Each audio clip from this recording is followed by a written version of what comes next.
Did you know that more than 3 million Americans fought in the Civil War? That's a lot of mouths to feed, men to clothe, and bullets to supply. So how did both sides keep their armies stocked? When the war began, the US Army mustered over 16,000 men. Stationed across the country, it was easy to equip them by wagon and steamboat. But as more soldiers joined the ranks, the logistical challenges bordered on the impossible.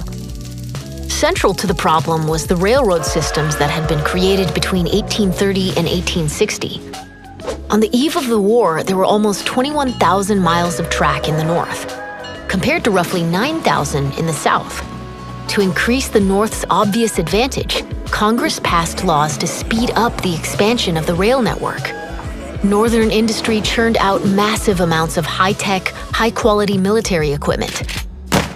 And the US War Department formed a centralized agency that took control of the existing rail network, laid or mended 2,000 more miles of track, and built a fleet of trains to supply the front lines.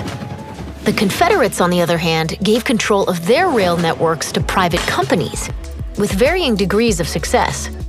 With fewer mills to produce new tracks, they were forced to rely on old ones that had fallen into disrepair. As a result, their supply lines were slower and much less effective. So why does it matter? Supplying millions of soldiers with the resources they needed to fight was a monumental task.